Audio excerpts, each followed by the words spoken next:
Welcome to Shukla Study Point. आप सभी का स्वागत है आपके अपने YouTube channel Shukla Study Point में। मैं शिवम शुक्ला आप सभी दोस्तों का हार्दिक स्वागत करता हूं। आज की वीडियो के माध्यम से हम चर्चा करेंगे हिंदी साहित्य के नवीनतम पाठ्यक्रम के बारे में, जो कि खास करके BA second year fourth semester से रिलेटेड है।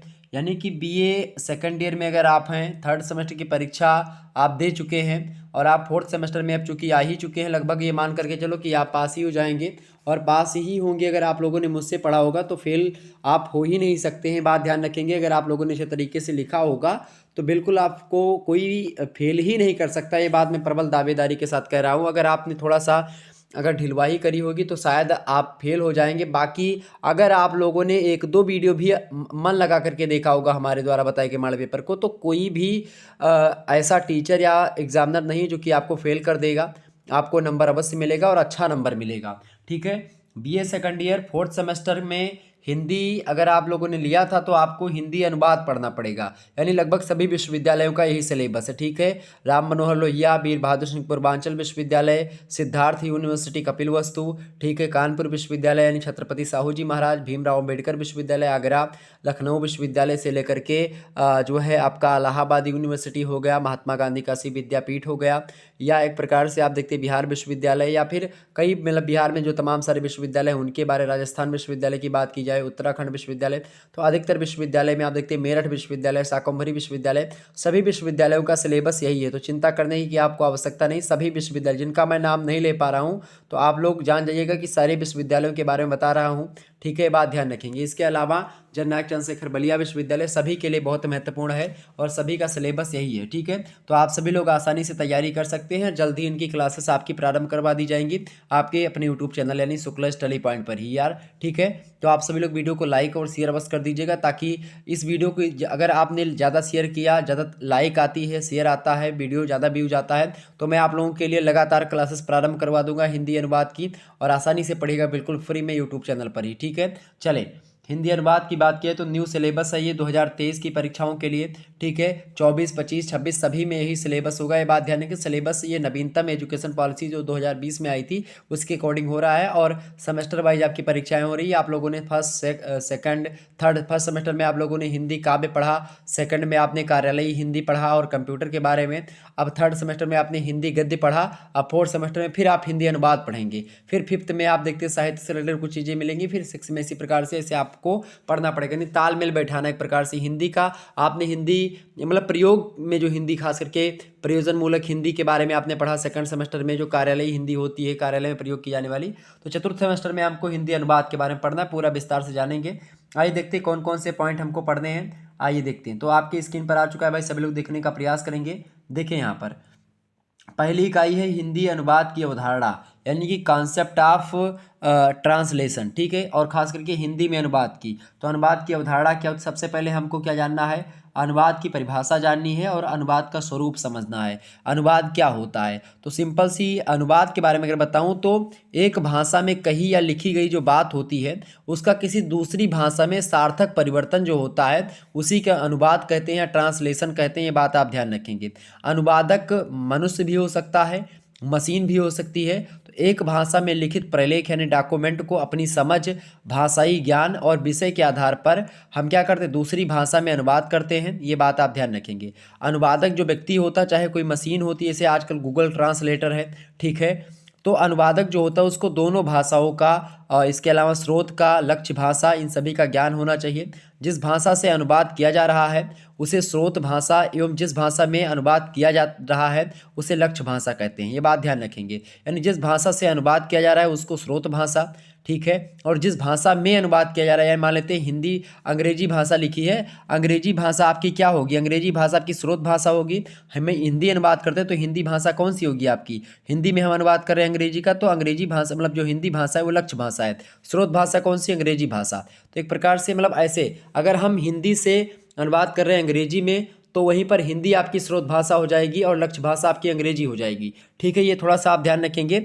ये सब थोड़ा बहुत आपको अगर पता होगी तो आप समझ पाएंगे।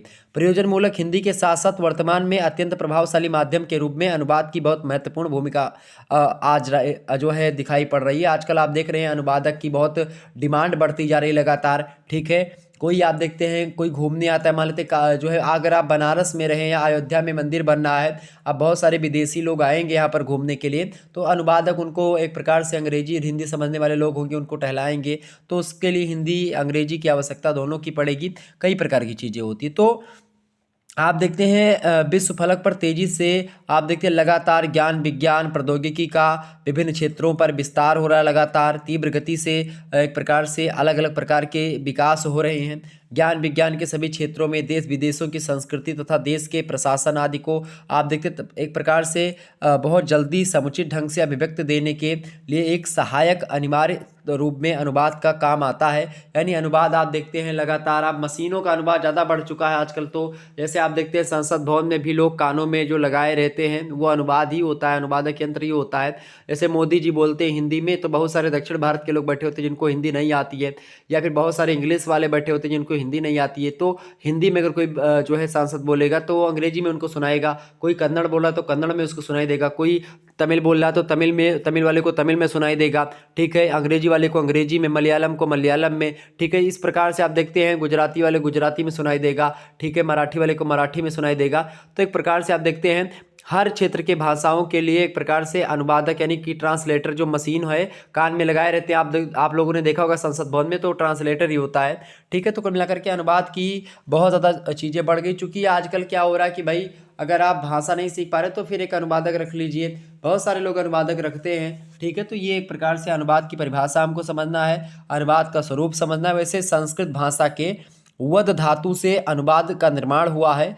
वद धातु का मतलब होता है बोलना, ठीक है। वद धातु में आ प्रत्यय अगर हम जोड़ देते हैं तो अगर हम आ प्रत्यय जोड़ देते हैं तो भाववाचक संज्ञा में इसका परिवर्तन हो जाता है, ठीक है।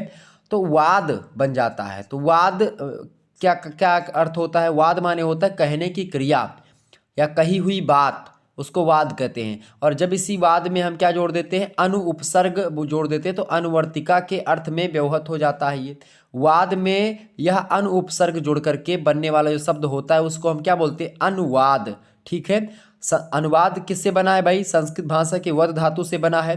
वद धातु में जब हम आ प्रत्यय जोड़ देते हैं तो क्या बन जाता है, वाद बन जाता है। वाद माने होता है कहने की क्रिया या एक विचारधारा या कही हुई बात। और इसी में जब हम अनु उपसर्ग जोड़ देते हैं अनुवाद में, मतलब कि वाद में, तो क्या बन जाता है, अनुवाद बन जाता है। अनुवाद का मतलब होता है प्राप्त कथन को पुनः कहना, यानी जो कथन हमको मिला हुआ है, कोई चीज़ जो मिली हुई है उसको दोबारा से कहना, वो होता है आपका अनुवाद। अब यहाँ पर क्या होती, पुनरावृत्ति होती, किसी दूसरी भाषा में होती पुनरावृत्ति, ठीक है। तो कुल मिलाकर के ये होता है, समझ में आ गई। तो अनुवाद शब्द का उपयोग शिष्य के द्वारा गुरु की बात के दोहराए जाने या पुनः कथन या समर्थन के लिए प्रयुक्त कथन आवृत्ति जैसे कई संदर्भों में संस्कृत में किया जाता था। प्राचीन गुरुकुल व्यवस्था में ऐसे होता था अनुवाद के बारे में। हालांकि अनुवाद के बारे में हम चर्चा करेंगे। अनुवाद के लिए तमाम प्रकार के शब्द हिंदी में प्रयोग किए जाते हैं, जैसे कि अनुवाद के लिए छाया शब्द का प्रयोग किया जाता है, टीका शब्द का प्रयोग किया जाता है, उल्था शब्द भी अनुवाद के लिए प्रयोग किया जाता है। इसके अलावा भाषांतर शब्द का प्रयोग भी हम अनुवाद के लिए करते हैं। इसके अलावा आप देखते हैं भारतीय भाषाओं में अनुवाद के समानांतर प्रयोग होने वाले जो शब्द हैं, खास करके आप देखते हैं संस्कृत में, कन्नड़ में, मराठी में भाषांतर बोला जाता है अनुवाद को। इसके अलावा जो है कश्मीरी भाषा में, सिंधी भाषा में और उर्दू भाषा में अनुवाद को तर्जुमा कहा जाता है, ठीक है। तर्जुमा माने अनुवाद होता है। ये कश्मीरी भाषा में तर्जुमा कहते हैं अनुवाद को, सिंधी भाषा में भी और उर्दू भाषा में तर्जुमा बोलते हैं अनुवाद को, ठीक है। जबकि बात की है मलयालम भाषा में, तो मलयालम भाषा में अनुवाद को हम बोलते हैं विवर्तन, ठीक है। इसके अलावा तमिल भाषा में हम बोलते हैं अनुवाद को मोसिए चन्न्यू, क्या बोलते हैं, मोसिए चन्न्यू बोलते हैं तमिल भाषा में अनुवाद को। इसके अलावा तेलुगु में हम अनुवाद को बोलते हैं अनुवादम, तेलुगु में क्या बोलते हैं, अनुवादम बोलते हैं अनुवाद को, ठीक है। संस्कृत में, हिंदी में, असमिया में, बंगला में, कन्नड़ में, उड़िया में, गुजराती में, पंजाबी में, सिंधी में हम अनुवाद को अनुवाद ही बोल देते हैं, ठीक है। सिंधी में भी अनुवाद बोला जाता है। इसके अलावा सिंधी में तर्जुमा भी बोलते हैं बहुत सारे लोग। तो अनुवाद जो शब्द है ये चूँकि अनुवाद शब्द कई सारे भाषाओं में सेम है, जैसे संस्कृत में अनुवाद बोला जाता है, हिंदी में भी, असमिया में भी, कन्नड़ में भी, बांग्ला में भी, उड़िया में भी, गुजराती, पंजाबी, सिंधी, इन सभी में अनुवाद को अनुवाद ही बोला जाता है। इसीलिए अनुवाद शब्द जो है इसके लिए ज़्यादा उपयुक्त बैठता है और इसीलिए हिंदी अनुवाद आज हम पढ़ रहे हैं। अंग्रेजी भाषा में आपको पता ही होगा ट्रांसलेशन कहा जाता है। तो अंग्रेजी विद्वान थे एक मोनियर विलियम्स, मोनियर विलियम्स महोदय ने इसी ही सबसे पहले अनुवाद को अंग्रेजी में क्या बोला था, ट्रांसलेशन बोला था। ठीक है, तो कुल मिलाकर के ट्रांसलेशन जो शब्द है ये संस्कृत के अनुवाद शब्द की भांति लैटिन के दो शब्दों से मिलकर के बना है ट्रांसलेशन। ट्रांसलेशन जो शब्द है लैटिन भाषा के दो शब्दों से बना है, ये बात ध्यान रखिए। पहला है ट्रांस और दूसरा है लेसन। ठीक है, जिसका मतलब क्या होता है, पार ले जाना, मतलब कि एक स्थान बिंदु से दूसरे स्थान बिंदु पर ले जाना, ये होता है ट्रांसलेशन का मतलब। ट्रांस माने होता है पार, ठीक है, पार ले जाना, लेसन माने ले जाना। ठीक है, ये बात आप ध्यान रखेंगे। कुल मिलाकर के ये हो गया आपका ट्रांसलेशन। अनुवाद के बारे में कुछ बातें रहीं जो मैंने आपको बता दी। अलग अलग विद्वान इसकी अलग अलग परिभाषा देते हैं, ये बात आप ध्यान रखेंगे। तो हम चर्चा करेंगे वैसे देवेंद्र नाथ शर्मा की बड़ी ज़बरदस्त परिभाषा रही अनुवाद की। उन्होंने कहा कि विचारों को एक भाषा से दूसरी भाषा में रूपांतरित करना ही क्या होता है, अनुवाद होता है। इसके अलावा जो है पट्टनायक कहते हैं कि अनुवाद वह प्रक्रिया है जिसके द्वारा सार्थक अनुभव यानी कि अर्थपूर्ण संदेश या संदेश का अर्थ उसको एक भाषा समुदाय से दूसरी भाषा समुदाय में संप्रेषित किया जाता है, वह एक प्रकार से प्रक्रिया अनुवाद कहलाती है। विनोद गोदरे कहते हैं कि अनुवाद स्रोत भाषा में अभिव्यक्त विचार अथवा व्यक्त रचना अथवा सूचना साहित्य को यथासंभव मूल भावना के समानांतर बोध एवं संप्रेषण के धरातल पर लक्ष्य भाषा में अभिव्यक्त करने की प्रक्रिया होती है। लक्ष्य भाषा और स्रोत भाषा मैंने आपको ऑलरेडी समझाई रखी पहले। ठीक है, बालेंदु शेखर कहते हैं कि अनुवाद एक भाषा समुदाय के विचार और अनुभव सामग्री को दूसरी भाषा समुदाय की शब्दावली में लगभग यथावत संप्रेषित करने की उद्देश्यपूर्ण प्रक्रिया होती है। तो इस प्रकार से अलग अलग विद्वान, इसके अलावा कैटफोर्ड कहते हैं कि एक भाषा की पाठ्य सामग्री को दूसरी भाषा की समानार्थक पाठ्य सामग्री से प्रतिस्थापना ही क्या होता है, अनुवाद होता है। ठीक है, इसके अलावा न्यूमार्क कहते हैं कि अनुवाद एक शिल्प है जिसमें एक भाषा में व्यक्त संदेश के स्थान पर दूसरी भाषा के उसी संदेश को प्रस्तुत करने का प्रयास किया जाता है। तो कुल मिलाकर के ये अनुवाद, इसके अलावा सबसे जबरदस्त परिभाषा दी है भोलानाथ तिवारी जी ने। भोलानाथ तिवारी जी ने कहा कि किसी भाषा में प्राप्त सामग्री को दूसरी भाषा में भाषांतरण करना अनुवाद होता है। उन्होंने दूसरे शब्दों में भी इसकी परिभाषा दी। उन्होंने कहा कि दूसरे शब्दों में एक भाषा में व्यक्त विचारों को यथासंभव और सहज अभिव्यक्ति के द्वारा जब हम दूसरी भाषा में व्यक्त करने का प्रयास करते हैं तो वही अनुवाद होता है। कुल मिलाकर के अनुवाद यही है।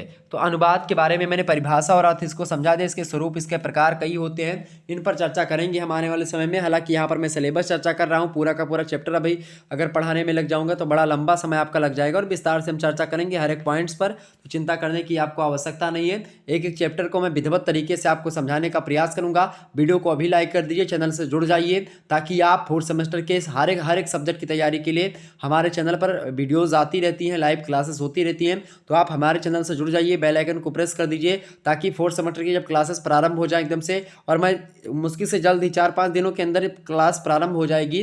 वैसे क्लास सिलेबस में पहले सभी सब्जेक्ट के डिस्कस कर दूंगा, उसके बाद में फिर आपकी सारे सब्जेक्ट की क्लासेस प्रारंभ हो जाएंगी। चैप्टर 1, 2, 3 इसी प्रकार से आगे बढ़ते रहेंगे और मॉडल पेपर ऑब्जेक्टिव का भी लिखित का भी हम देखते रहेंगे ताकि कोई दिक्कत ना हो आपको। ठीक है, चले, आपको अनुवाद की परिभाषा और स्वरूप पढ़ना है। उसके बाद में अनुवाद का क्या महत्व है आज के वर्तमान परिप्रेक्ष्य में, इसको जानेंगे। इसके अलावा हमको पढ़ना है अनुवाद के अन्य रूप को हम जानेंगे। इसके अलावा लिप्यांतरण, मशीनी अनुवाद। लिप्यांतरण माने क्या होता है, लिपि का अंतरण होना। लिपि माने होता है लिखने की प्रक्रिया। जैसे कि जो अपनी हिंदी की जो लिपि है वो कौन सी लिपि, देवनागरी लिपि है, हम लोग देवनागरी में लिखते हैं। तो लिप्यांतरण मशीनी अनुवाद, यानी आप देखते हैं अनुवाद जो होता है लिप्यांतरण मशीनी अनुवाद, जो आजकल आप देख रहे हैं गूगल ट्रांसलेटर वगैरह तमाम प्रकार, तो इनके बारे में चर्चा करनी है। अगला है आपका अनुवाद के गुण क्या होते हैं, यानी कि क्वालिटीज ऑफ ट्रांसलेशन। इसके अलावा दायित्व, अनुवाद का क्या दायित्व है, क्या अपेक्षाएं दायित्व से मतलब कि अनुवाद से हम करते हैं या क्या अपेक्षाएं होती हैं अनुवाद को लेकर के, तो इन सभी पॉइंट्स पर चर्चा करनी है हमको। आगे हमको इकाई 1 के अंतर्गत अनुवाद में रोजगार की संभावनाएं कितनी हैं, इसको भी मैं बताने का प्रयास करूंगा कि नौकरियां अनुवाद में कहां तक एक प्रकार से मिलती हैं और किन किन क्षेत्रों में आप पा सकते हैं, इस पर चर्चा करने का प्रयास रहेगा। इकाई 2 में हम प्रवेश करेंगे। इकाई 2 में हमको क्या क्या पढ़ना है भाई, इकाई 2 में देखिएगा, इकाई 2 में हमको अनुवाद के क्षेत्र के बारे में पढ़ना है। ठीक है, अनुवाद के क्षेत्र में आता है प्रक्रिया। प्रक्रिया क्या होती है, प्रकार क्या हो, मतलब अनुवाद की प्रक्रिया क्या है, अनुवाद का प्रकार क्या है, अनुवाद की सीमाएं कहाँ तक फैली हुई हैं। इसके अलावा अनुवाद मतलब अंग्रेजी हिंदी अनुवाद की समस्याएं और समाधान। अंग्रेजी हिंदी यानी अंग्रेजी का हिंदी में अनुवाद की क्या क्या समस्याएं हैं, या फिर हिंदी का अनुवाद में क्या क्या समस्याएं हैं, उन समस्याओं के बारे में हम चर्चा करेंगे और उन समस्याओं का क्या समाधान है उस पर भी हम फोकस करेंगे। इस प्रकार से आपका इकाई 2 में ये लगभग 4-5 चैप्टर होंगे जिस पर चर्चा होनी है। इकाई 3 में जैसे हम प्रवेश करेंगे तो हमको कुछ इस प्रकार से आपको चैप्टर्स दिखाई पड़ेंगे। इकाई 3 यानी अनुवाद का सामाजिक सांस्कृतिक संदर्भ चर्चा करेंगे इकाई 3 के अंतर्गत। संस्कृति के बारे में समझेंगे, संस्कृति क्या है, साहित्य क्या है और भाषा क्या है। इस मतलब एक एक पॉइंट को इनको समझने का प्रयास करेंगे। इसके अलावा अनुवाद और संस्कृति को समझेंगे। अनुवाद यानी कल्चर के लिए, खास करके कल्चर को बढ़ाने के लिए अनुवाद की क्या आवश्यकता पड़ती है, या कल्चर के एक प्रकार से हस्तांतरण में, संस्कृतियों के हस्तांतरण में किस प्रकार की भूमिका निभाता है अनुवाद। बहुत ज़बरदस्त भूमिका है, खास करके कल्चर, चूँकि संस्कृतियाँ जो होती हैं एक पीढ़ी से दूसरी पीढ़ी में क्या होती है, हस्तांतरित होती हैं। और हस्तांतरित किसके माध्यम से होती है, भाषा के माध्यम से होती है। और भाषा अगर मान लेते किसी दूसरे की भाषा है और उसकी संस्कृति अच्छी है, उससे आप कुछ ग्रहण करना चाह रहे हो, तो अगर आप भाषा की समझ नहीं है तो अनुवादक की आवश्यकता पड़ेगी, अनुवाद की आवश्यकता पड़ेगी। तो आप उन चीज़ों को अनुवाद करके अपनी चीज़ों में इंप्लीमेंट कर सकते हैं, अपने संस्कृति को आगे ले आ सकते हैं, अपनी संस्कृति को चेंज कर सकते हैं, अपनी संस्कृति में और कुछ जोड़ सकते हैं, कई प्रकार की चीज़ें। इसके अलावा अनुवाद और समाज के बारे में चर्चा करनी है। अनुवाद और समाज, चूँकि समाज में भी परिवर्तन होता है, सामाजिक परिवर्तन के लिए भी अनुवाद जरूरी होता है। इसके अलावा समाज के रीति रिवाजों को, नियमों को, मापदंडों को, मूल्यों को, आदर्श को, सबको समझने के लिए अनुवाद की आवश्यकता पड़ती है। ठीक है। इसके अलावा अनुवाद और भाषा के बारे में समझेंगे, तो भाषा से तो संबंध रहा ही है अनुवाद का। तो एक प्रकार से बहुत सारे पॉइंट्स हमको समझने को मिलेंगे, बहुत जानकारी मिलने वाली है। और दैनिक जीवन में इस जो है आपको 4th सेमेस्टर की जो हिंदी आप पढ़ेंगे बहुत उपयोगी होगी। इसके अलावा जो आपने 2nd सेमेस्टर में पढ़ा है, 2nd सेमेस्टर में भी हिंदी, जो कार्यालयी हिंदी है और कंप्यूटर, वो भी आपके लिए बहुत महत्वपूर्ण है। अगला जो चैप्टर हमको पढ़ना है, बहुभाषिक समाज में अनुवाद। बहुभाषिक समाज में कैसा अनुवाद, मतलब कि अनुवाद की क्या भूमिका रहती है, ये बहुत इंपॉर्टेंट आपका चैप्टर होगा। यहाँ से एक प्रश्न जरूर आता है हमेशा, तो इस पर चर्चा करेंगे हम।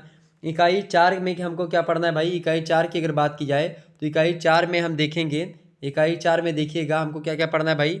इकाई 4 में हमको अनुवाद के साधनों पर फोकस करना है। अनुवाद के साधन में देखेंगे, पहला चैप्टर हमको इकाई 4 में पढ़ना है, अनुवाद में कोश का महत्व क्या होता है। भाई कोश का क्या महत्व होता है अनुवाद में, इसके अलावा कोशों का क्या उपयोग होता है। और इसके अलावा अगला चैप्टर हमको पढ़ना संकेत प्रणाली के बारे में समझना, संकेत प्रणाली क्या होती है। इसके बाद में शब्दकोश के उपयोग हम कैसे कैसे करते हैं, कहाँ कहाँ पर होता है, इसको समझेंगे। अगला चैप्टर से आपका थियासारस के उपयोग, ठीक है, इस पर चर्चा करेंगे। इसके अलावा अगला चैप्टर आपका आएगा पर्याय कोश के उपयोग, पर्यायवाच का उपयोग हम कहाँ कहाँ करते हैं, इसको चर्चा करेंगे। नेक्स्ट क्वेश्चन आप मतलब कि नेक्स्ट चैप्टर आपका आएगा उच्चारण कोश के उपयोग कैसे करते हैं और कहाँ कहाँ पर होता है, इस पर भी फोकस है। इसके अलावा अगला चैप्टर आपका आएगा भाषिक कोश के उपयोग, ठीक है। नेक्स्ट क्वेश्चन से मतलब कि अगला चैप्टर आपका रहेगा विषय कोश का उपयोग, ठीक है। अगला चैप्टर आपका रहेगा साहित्य कोश के उपयोग, और अगला चैप्टर से हमको पढ़ना है मिथक तथा पुराण के कोश के उपयोग। तो एक प्रकार से ये इन सभी के उपयोग के बारे में हमको समझना है, और खास करके ये सब जो है आपके क्या है, अनुवाद के साधन है जिनके माध्यम से अनुवाद हम करते हैं। ये सब कोश है एक प्रकार से। कोश माने क्या होता है, एक प्रकार से पर्याय मतलब कोश माने होता है एक प्रकार से इसे बैंक होता है, इकट्ठा कुछ होना, ठीक है। तो भाषिक कोश हो गया, विषय कोश हो गया, साहित्य कोश हो गया, पर्याय कोश हो गया, थियासारस कोश हो गया।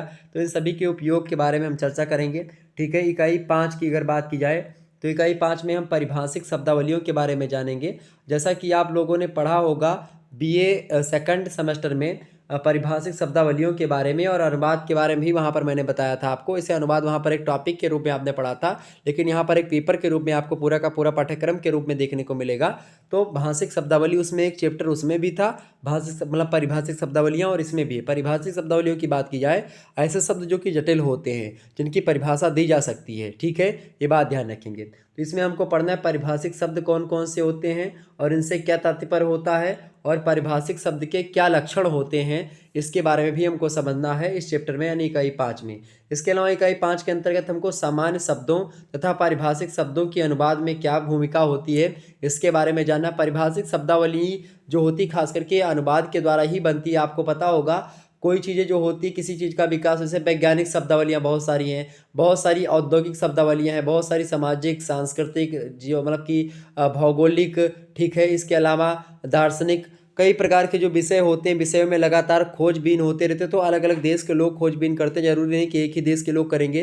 तो कई सारी भाषाओं में खोज होता है, तो वहाँ की जर्नल भाषा में उस चीज़ का जो खोज होती है उसका नाम दिया जाता है। फिर उसका हम लोग अनुवाद करके अपनी अपनी भाषा में समझने का प्रयास करते हैं। हिंदी वाले हिंदी में उसका अनुवाद करते हैं, अंग्रेजी वाले अंग्रेजी में, फ्रेंच वाले फ्रेंच में, जर्मन वाले जर्मनी में, मतलब कि एक प्रकार जर्मन भाषा में, अलग अलग लोग चीन वाले चीनी भाषा में। ठीक है, तो ये एक प्रकार से ये सामान्य शब्दों तथा परिभाषित शब्दों में अनुवाद की बड़ी भूमिका होती है, इसको समझना है।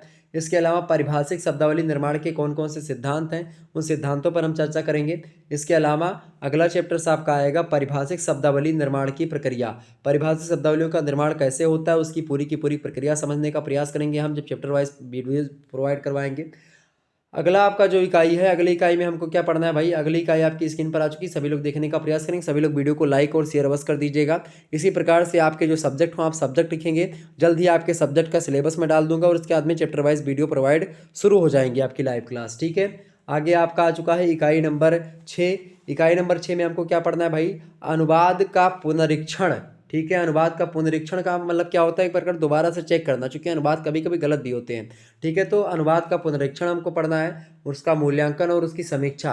अनुवाद का पुनरीक्षण करना किया कैसे क्या आता है, उसका मूल्यांकन कैसे क्या आता है, समीक्षा क्या होती है उसकी, यानी समीक्षा कैसे करते हैं, इन चीज़ों को पुनरीक्षण, मूल्यांकन और समीक्षा, ये 3 चैप्टर्स हम चर्चा करेंगे अनुवाद के संदर्भ में। अनुवाद का पुनरीक्षण, अनुवाद का मूल्यांकन और अनुवाद की समीक्षा। ठीक है, तो ये आपको इकाई नंबर 6 में पढ़ना पड़ेगा।